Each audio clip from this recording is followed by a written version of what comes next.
To my YouTube channel. आज हम लोग पढ़ने वाले हैं रेस्पिरेटरी सिस्टम, जिसकी एनाटॉमी फिजियोलॉजी हम लोग अपने इस लेक्चर में डिस्कस करने वाले हैं। तो चलिए स्टार्ट करते हैं। द रेस्पिरेटरी सिस्टम, सबसे पहले हम लोग समझते हैं रेस्पिरेटरी सिस्टम क्या होता है। तो रेस्पिरेटरी सिस्टम एयर एक्सचेंज में मीन्स कि गैसेस एक्सचेंज में हेल्प करता है, जैसे कि हम लोग ऑक्सीजन को लेने में और कार्बन डाइऑक्साइड को बाहर निकालने में, एक्सेल करने में हेल्प करता है, जिसको हम लोग रेस्पिरेटरी सिस्टम बोलते हैं। रेस्पिरेटरी सिस्टम का फंक्शन ही यही होता है, supply of the oxygen to the blood and remove the carbon dioxide. इस पूरे सिस्टम में बहुत सारे ऑर्गन्स होते हैं, लाइक हमारे nostril, लैरिंग्स, pharynx, bronchus, trachea, bronchus, bronchioles और एल्वोलाई, और लास्ट में हमारे लंग्स। इन सारे ऑर्गन से मिलकर के ये पूरा सिस्टम बनता है, जिसको बोलते हैं respiratory system. Respiratory system mainly two parts में डिवाइड होता है, anatomically as well as the physiologically, means की फंक्शनली। तो चलिए देखते हैं।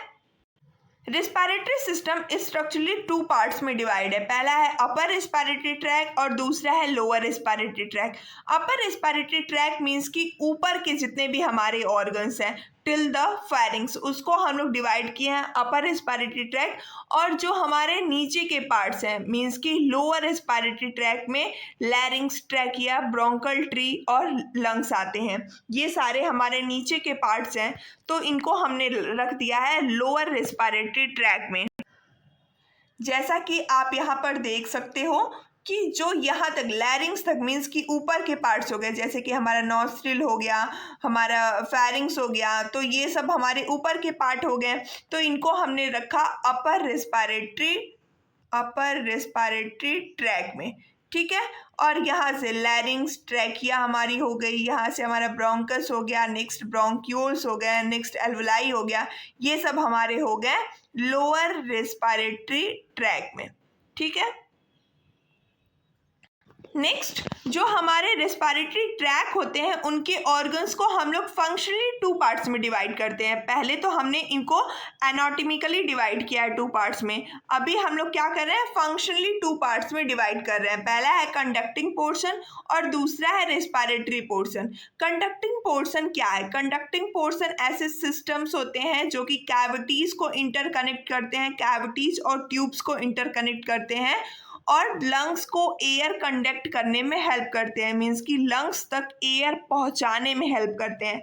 जैसे कि आप सोचो कि कोई पाइप है और वो पाइप एक पानी को सप्लाई दे रही है एक गार्डन में, वैसे ही हमारा लंग्स क्या है, एक बहुत सारे ट्यूब्स होते हैं जो कि ऑक्सीजन को लेकर के आते हैं और एल्वोलाई को देते हैं या फिर लंग्स को देते हैं, ठीक है। तो उनको हम लोग बोल रहे हैं कंडक्टिंग पोर्शन, मीन्स कि कंडक्ट कर रहे हैं, कनेक्ट कर रहे हैं, ठीक है। नेक्स्ट आता है रेस्पिरेटरी पोर्शन। रेस्पिरेटरी पोर्शंस वो होते हैं जो कि ऐसे सिस्टम्स होते हैं जहाँ पे एयर का एक्सचेंज होता है, गैसियस एक्सचेंज होता है, लाइक कि ऑक्सीजन को लेना होता हो और कार्बन डाइऑक्साइड को टिश्यू से निकाल के उनको वापस देना होता है, ठीक है। वो होते हैं हमारे रेस्पिरेटरी पोर्शंस, जैसे कि ब्रोंक्यूल्स हो गए, एल्वोलियर डक्ट्स हो गए और एल्वोलाई हो गए, जो कि ऑक्सीजन को और कार्बन डाइऑक्साइड को एक्सचेंज करने में हेल्प कर रहे हैं।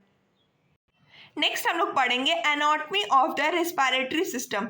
जैसे कि जितने भी हमारे ऑर्गन्स होते हैं, अभी हमने पढ़ा रेस्पिरेटरी सिस्टम में बहुत सारे ऑर्गन्स होते हैं जो कि रेस्पिरेशन में हेल्प करते हैं, गैसियस एक्सचेंज में हेल्प करते हैं। तो सबसे पहले हम लोग पढ़ते हैं फ्रॉम द नोज। नोज जो होता है सबसे पहला हमारा स्टार्टिंग पॉइंट, जहाँ पे हम बहुत सारे हेयर्स होते हैं। हेयर्स क्या करते हैं, जो कि हमारे फॉरेन पार्टिकल्स होते हैं, डस्ट पार्टिकल्स होते हैं, उनको ट्रैप करते हैं ताकि वो अंदर ना जाएं, जिसको ट्रैपिंग में ये हेल्प करते हैं। दूसरा क्या होता है, म्यूकस होता है। म्यूकस क्या करता है, फॉरेन डेब्रीज को या फिर बैक्टीरिया को ट्रैप करता है।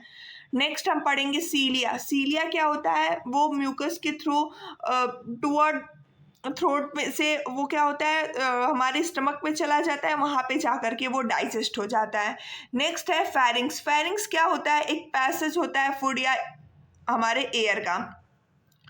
Next tonsils. टॉन्सिल क्या करता है कि लिम्फेटिक टिश्यू का क्लस्टर होता है, जो कि मेनली टॉन्सिलाइटिस होता है जब कभी भी इन्फेक्शन वगैरह हो जाता है, जिसकी वजह से टॉन्सिलाइटिस हो सकता है।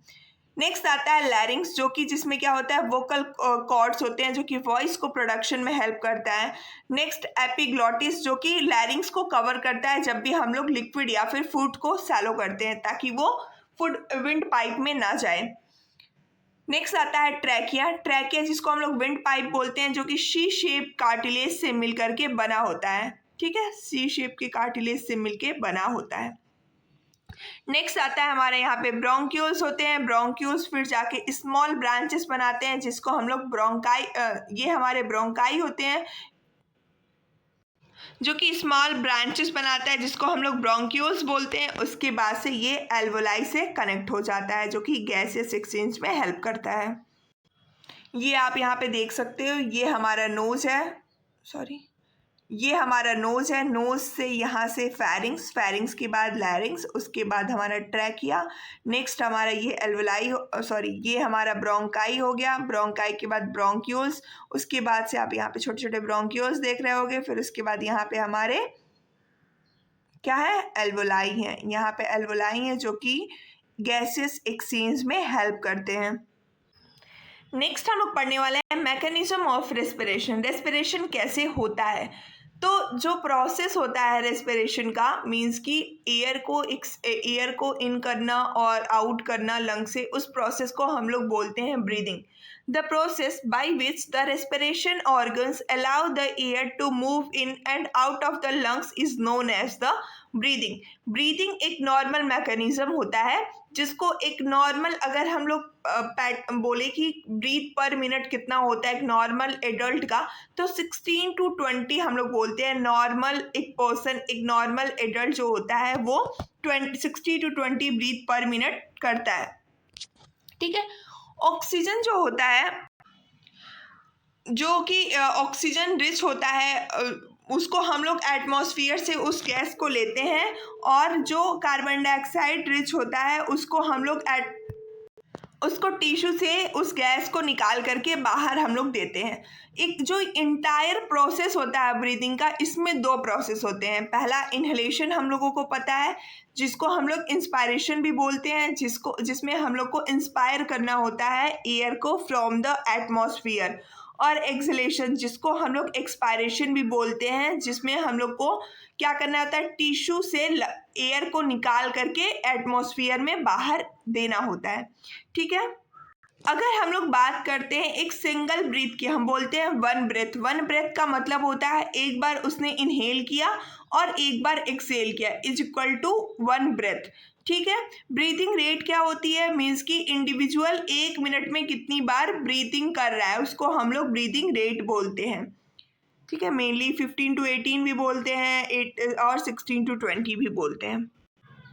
नेक्स्ट हम लोग पढ़ेंगे इनहेलेशन में कौन कौन से स्टेप्स इन्वॉल्व होते हैं। जब हम लोग इनहेल करते हैं तो सबसे पहले क्या होता है, जो डायफ्राम होता है जो कि लंग्स के नीचे होता है, वो कॉन्ट्रैक्ट होता है और नीचे की तरह थोड़ा डिप्रेस होता है और फ्लैट हो जाता है, जिसकी वजह से क्या होता है, अब वो डायफ्राम नीचे की तरह जाएगा। मैं ऐसे आप समझो कि ये डायफ्राम है, डायफ्राम क्या है, ये नीचे की तरफ जाता है। डायफ्राम नीचे की तरफ जाएगा तो ये फ्लैट हो जाएगा, जिसकी वजह से जो यहाँ पे थोरैसिक कैविटी है, जो यहाँ पे थोरैसिक कैविटी है, उसका साइज और हाइट दोनों इंक्रीज होता है, जिसकी वजह से एक्सटर्नल इंटरकोस्टल मसल्स कॉन्ट्रैक्ट होती हैं। और जो यहाँ पे रिब केज होता है, रिब केज जिसमें कि हमारा लंग्स है, और स्टर्नम फॉरवर्ड की तरफ आता है, मीन्स कि आगे की तरफ आता है, और एंटीरियर और पोस्टीरियर डायमेंशन थोरैसिक कैविटी की इंक्रीज होती है। मीन्स कि एंटीरियर और पोस्टीरियर, आगे से भी और पीछे से भी, एंटीरियर पोस्टीरियर डायमेंशन इंक्रीज होती है, और लंग्स का साइज भी इंक्रीज होता है, जिसकी वजह से इंट्रापल्मोनरी वॉल्यूम इंक्रीज होता है। और यहाँ पे मेन इंपॉर्टेंट चीज, decrease in the gas pressure within the lungs. जो लंग्स के अंदर का गैस का प्रेशर है वो कम होता है, और atmospheric pressure than the atmospheric pressure, atmospheric pressure से जो लंग्स के अंदर का प्रेशर है वो कम होता है, जिसकी वजह से airs move into the lungs till the intrapulmonary and the atmospheric pressure attain the equilibrium, जिसके बाद से क्या होता है कि हम इनहेल करते हैं ऑक्सीजन को, और जो एटमॉस्फेरिक प्रेशर है वो इक्विलिब्रियम हो जाता है। ओके इस तरह से ये हमारा इनहेलेशन का प्रोसेस होता है। नेक्स्ट हम लोग पढ़ेंगे एक्सहेलेशन। एक्सहेलेशन को हम लोग एक्सपायरेशन भी बोलते हैं। ये याद रखो आप कि ये एक पैसिव प्रोसेस होता है और इनहेलेशन हमारा एक्टिव प्रोसेस होता है। उसमें हमको एनर्जी की रिक्वायरमेंट होती है और एक्सहेलेशन में एनर्जी की रिक्वायरमेंट नहीं होती है। ये एक पैसिव प्रोसेस होता है। ठीक है, इसमें क्या होता है, ये एक थोड़ा सा छोटा है, उससे आप समझो कि डायफ्राम इसमें रिलैक्स होता है और ये ऊपर की तरफ आता है। हाइट और साइज डिक्रीज होती है थोरेसिक कैविटी की, और जो हमारा एक्सटर्नल इंटरकॉस्टल मसल्स है वो रिलैक्स हो जाता है और lift the rib cage and push the sternum backward. यहाँ पे क्या हो रहा है, जो स्टर्नम है और रिब केज है वो बैकवर्ड हो रहा है और इनहेलेशन में क्या हो रहा था, फॉरवर्ड हो रहा था। और जो एंटीरियर एंड पोस्टीरियर डायमेंशन होता है और थोरेसिक कैविटी का जो डायमेंशन होता है वो डिक्रीज हो जाता है। ठीक है, जिसकी वजह से लंग्स का साइज डिक्रीज होता है, इंट्रापल्मोनरी वॉल्यूम डिक्रीज होता है और यहाँ पर क्या हो रहा है, increase in the gas pressure within the lungs. Then क्या हो रहा है, the pressure become greater than the atmospheric pressure.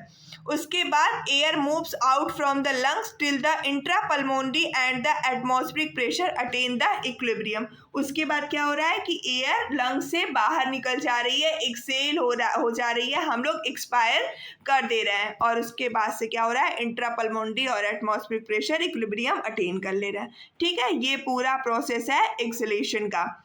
यहाँ पे आप देख सकते हो ये है इंस्पायरेशन और ये है एक्सपायरेशन। इंस्पायरेशन में आप क्या देख पा रहे हो कि इंस्पायरेशन में लंग्स जो है वो फॉरवर्ड मीन्स कि स्टर्नम भी फॉरवर्ड हो रही है, एंटीरियर पोस्टीरियर मीन्स कि रिब केज एक्सपैंड हो रहा है, और जब हम लोग एक्सपायरेशन कर रहे हैं तो रिब केज छोटा हो जा रहा है और हम लोग एक्सपायरेशन ईजिली कर पा रहे हैं। ठीक है, अब डिफरेंस देखो, अगर तो इंस्पायरेशन में क्या हो रहा है कि डायफ्राम कॉन्ट्रैक्ट हो रही है और फ्लैट हो रही है, एक्सटर्नल इंटरकॉस्टल मसल्स लिफ्ट हो रहे हैं, लंग्स स्ट्रेच हो रहा है, लार्ज बन रहा है, एयर प्रेशर लंग्स के अंदर कम हो रही है और एयर को हम लोग इनहेल कर रहे हैं। एक्सपायरेशन में क्या हो रहा है कि जो इंस्पायरेटरी मसल्स हैं वो रिलैक्स हो जाती हैं, फिर रिब केज डिसेंड होते हैं और गैस को हम लोग फोर्सली आउट कर रहे हैं, जो कि हमारा एक्सपायरेशन होता है। ठीक है, तो मेनली जो रेगुलेशन होता है रेस्पिरेशन का वो हमारा नर्वस कंट्रोल होता है, मीन्स कि हमारे नर्वस सिस्टम से इसका कंट्रोल होता है, जो कि हमने पढ़ा कि एक एवरेज एडल्ट में 16 to 20 या फिर 15 to 18, ये मीन्स कि 16 to 20 आप पढ़ो, 16 to 20 मेनली क्या होता है, रेस्पिरेशन होता है। और अगर हम लोग न्यूबॉर्न की बात करें तो 120 to 160 होता है बच्चों में। ठीक है, न्यूबॉर्न में।